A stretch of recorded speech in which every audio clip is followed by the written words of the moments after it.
में राजनीतिक और आर्थिक संकट के बीच यहां की वामपंथी पार्टियां तेजी से उभरी हैं। सत्ता विरोधी आंदोलनों में जनता विमुक्ति पेरामुना यानी जेवीपी की अहम भूमिका रही है। अब जेवीपी के युवा नेता अनुराग कुमार दिसानायके ने राष्ट्रपति पद के लिए दावेदारी पेश कर दी है। ईरान ने बड़ा दावा किया है, उसके पास अब परमाणु बम बनाने की क्षमता आ गई है। ईरान के सर्वोच्च नेता अयातुल्लाह अली खमनेई के वरिष्ठ सलाहकार कमाल खराजी ने कहा कि अब हमारा देश तकनीकी रूप से परमाणु बम बनाने के लिए सक्षम हो चुका है। प्रधानमंत्री नरेंद्र मोदी ने नौसेना के एक संगोष्ठी में कहा कि हम रक्षा क्षेत्र में नया इकोसिस्टम विकसित कर रहे हैं। इसी का परिणाम है कि आज हम रक्षा क्षेत्र में प्रमुख आयातक से बड़े निर्यातक बनने की ओर तेजी से बढ़ रहे हैं।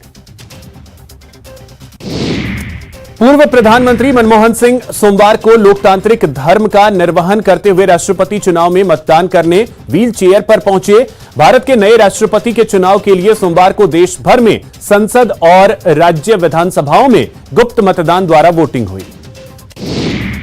15वें राष्ट्रपति के चुनाव के लिए वोटिंग शाम 5 बजे खत्म हो गई। इस बीच देश के कई राज्यों से क्रॉस वोटिंग की खबर सामने आई। गुजरात में एनसीपी के विधायक कांधल जडेजा, यूपी में सपा विधायक शिवपाल यादव और शहजिल इस्लाम और ओडिशा में कांग्रेस विधायक मुकीम ने क्रॉस वोटिंग की।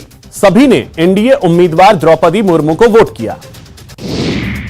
राष्ट्रपति चुनाव की वोटिंग के बीच यूपी में राजनीतिक कलह एक बार फिर सामने आ गई है। सपा विधायक शिवपाल यादव ने कहा कि विपक्ष के उम्मीदवार यशवंत सिन्हा ने नेताजी मुलायम सिंह यादव पर आरोप लगाया था कि वह आईएसआई के एजेंट हैं। हम उन्हें कभी भी समर्थन नहीं कर सकते।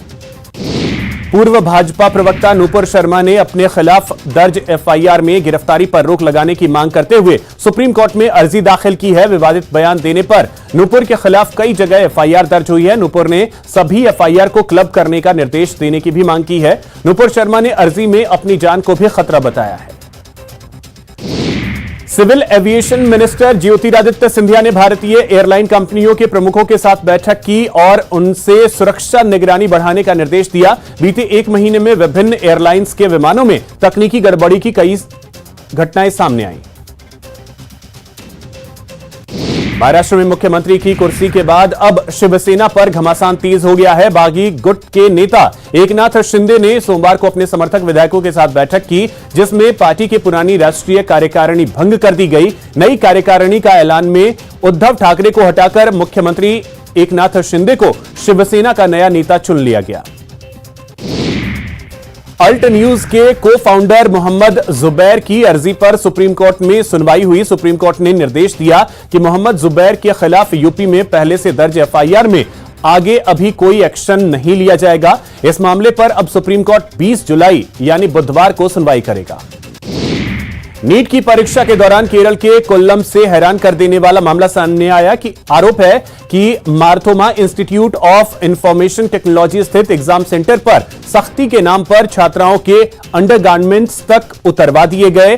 छात्राओं के परिजनों ने पुलिस में मामला दर्ज कराया है। सुप्रीम कोर्ट ने सभी राज्यों और केंद्र शासित प्रदेशों को बिना समय गंवाए कोविड-19 मृतकों के परिजनों को मुआवजे का भुगतान सुनिश्चित करने का निर्देश दिया है। केरल की स्वास्थ्य मंत्री वीना जॉर्ज ने सोमवार को कहा कि दुबई से पिछले हफ्ते राज्य पहुंचा 31 वर्षीय एक व्यक्ति जांच में मंकी पॉक्स से संक्रमित पाया गया है। यह राज्य के साथ साथ देश में मंकी पॉक्स का दूसरा मामला है। दिल्ली के रोहिणी स्थित हैदरपुर प्लांट में सिक्किम पुलिस के जवान ने अपने 3 साथी जवानों को गोली मार दी। तीनों की मौत हो गई। आरोपी जवान को पुलिस ने पकड़ लिया है। पाकिस्तान में कबायली परिषद जिरगा ने महिलाओं के पर्यटन और मनोरंजन के लिए सार्वजनिक स्थानों पर जाने से रोक लगा दी है। परिषद की तरफ से इसे अनैतिक और इस्लामी सिद्धांतों के खिलाफ बताया गया है। इतना ही नहीं, परिषद ने बाकायदा घोषणा की है कि अगर स्थानीय सरकार ने इस निर्णय को लागू नहीं किया तो जिरगा सदस्य इसे खुद लागू कर देंगे। अमरनाथ गुफा में शिवलिंग पूरी तरह पिघल गया है। अभी अमरनाथ यात्रा 12 अगस्त तक है। हालांकि इससे पहले ही शिवलिंग के पिघलने से श्रद्धालु दर्शन नहीं कर पाएंगे। बता दें कि अमरनाथ यात्रा 30 जून से शुरू हुई थी। बीजेपी सांसद किरोड़ीलाल मीणा को धमकी भरा खत मिला है, जिसमें मीणा को जान से मारने की धमकी दी गई है। दिल्ली स्थित आवास पर धमकी भरे पत्र में लिखा है, कन्हैया की मदद करने वालों का हाल भी कन्हैया के जैसा होगा। सीकर के फतेहपुर में किसानों का महापड़ाव में कृषि आदान अनुदान योजना के तहत मुआवजे की मांग को लेकर जयपुर में सीएम से प्रतिनिधिमंडल मिला। गहलोत बोले, जल्द मुआवजा मिलेगा। मध्य प्रदेश के धार जिले के खलघाट में सोमवार को एक यात्री बस पुल की रेलिंग तोड़कर नर्मदा नदी में जा गिरी। अधिकारियों की माने तो इस हादसे में 14 मुसाफिरों की मौत हो गई। मध्य प्रदेश के धार में नर्मदा नदी में गिरी बस में राजस्थान के 4 लोगों की मौत हो गई। भरतपुर के नदबई में एडमिशन नहीं लेने पर भड़के ग्रामीणों ने स्कूल में घुसकर प्रिंसिपल की पिटाई कर दी, जिसका वीडियो वायरल हो रहा है।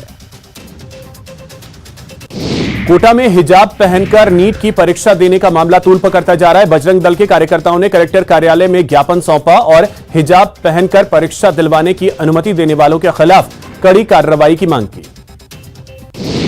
नागौर जिले के सरपंचों ने पंचायती राज मंत्री रमेश मीणा के खिलाफ एक दिवसीय महापड़ाव का आयोजन किया। सरपंचों के इस एक दिवसीय महापड़ाव में जिले के करीब 500 ग्राम पंचायतों के सरपंच, उप सरपंच और वार्ड पंच शामिल हुए। बूंदी के भीमलत में पानी की तेज बहाव में पर्यटक फंस गए। 3 महिलाएं और एक युवक पानी में फंस गए। पिकनिक मनाने के दौरान तेज बहाव में फंसे लोगों ने रस्सों की मदद से उन्हें बाहर निकाला गया। पर्यटन भीमलत वाटरफॉल में ये सभी लोग पिकनिक मनाने गए थे। इंग्लैंड के ऑलराउंडर बेन स्टोक्स ने कहा है कि वो मंगलवार को साउथ अफ्रीका के खिलाफ होने वाले वनडे के बाद इस फॉर्मेट से रिटायरमेंट ले रहे हैं। स्टोक्स ने अब तक 104 ओडीआई मैच खेले हैं।